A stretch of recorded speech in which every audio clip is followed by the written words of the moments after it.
ആൾ മാറാട്ടത്തിലൂടെ സിനിമയുടെ കളക്ഷൻ തുക തട്ടിയെടുത്ത കേസാണ് പോലീസ് പെട്രോൾ ഇനി പരിശോധിക്കുന്നത്. 30 ലക്ഷം രൂപയോളം തട്ടിയെടുത്ത സംഭവത്തിൽ വിതരണക്കാരനെതിരെ പോലീസ് കേസെടുത്തു. കൊല്ലം അഞ്ചൽ സ്വദേശി ഷമീമിനെതിരെയാണ് തിരുവനന്തപുരം കന്റോൺമെന്റ് പോലീസ് കേസെടുത്തത്. ഇയാൾ മുൻപും സമാനമായ തട്ടിപ്പുകൾ നടത്തിയിട്ടുണ്ടെന്നാണ് സൂചന.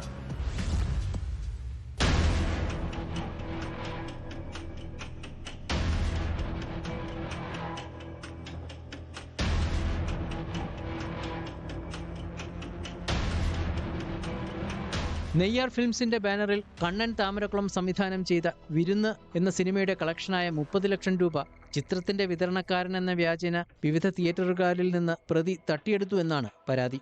തിയേറ്റർ കളക്ഷന്റെ എമൗണ്ട് കളക്ട് ചെയ്യുന്നതിനായി ഇൻവോയ്സസ് റൈസ് ചെയ്തപ്പോഴാണ് തിയേറ്ററിന്റെ ഉടമകളിൽ നിന്ന് മനസ്സിലാക്കാൻ പറ്റിയത് 72 ഫിലിംസിന്റെ ഓണറായ ഷമീം 30 ലക്ഷത്തോളം രൂപ ആൾമാറാട്ടം നടത്തി തട്ടിയെടുത്തതായി അറിയപ്പെടുന്നത്.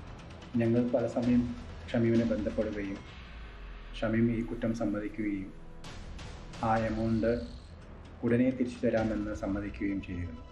ഷമീമിൻ്റെ സൈഡിൽ നിന്നും ഒരു റെസ്പോൺസും കിട്ടാത്തത് കൊണ്ടാണ് കന്റോൺമെന്റ് പോലീസ് സ്റ്റേഷനിൽ പരാതിയായി ചൊല്ലുകയും അതിൻ്റെ സത്യാവസ്ഥ മനസ്സിലാക്കി എഫ്ഐആർ രജിസ്റ്റർ ചെയ്യുകയും ചെയ്തിരിക്കുന്നു. വിവിധ തിയേറ്ററുകളിൽ നിന്നായി ബാങ്ക് ഇടപാടുകളിലൂടെയും ഗൂഗിൾ പേ വഴിയുമാണ് ഇയാൾ 30 ലക്ഷത്തോളം രൂപ കൈക്കലാക്കിയത്. നെയ്യാർ ഫിലിംസിന്റെ എക്സിക്യൂട്ടീവ് പ്രൊഡ്യൂസർ ശ്രീകാന്തിന്റെ പരാതിയിലാണ് കേസ്. 72 ഫിലിംസ് എന്ന ഡിസ്ട്രിബ്യൂഷൻ സ്ഥാപനത്തിന്റെ ഉടമയാണ് ഷമീം. ഇയാൾ മുൻപും സമാനമായ തട്ടിപ്പുകൾ നടത്തിയിട്ടുണ്ടെന്നും ഇയാൾക്കായി അന്വേഷണം ആരംഭിച്ചെന്നും കന്റോൺമെന്റ് പോലീസ് വ്യക്തമാക്കി.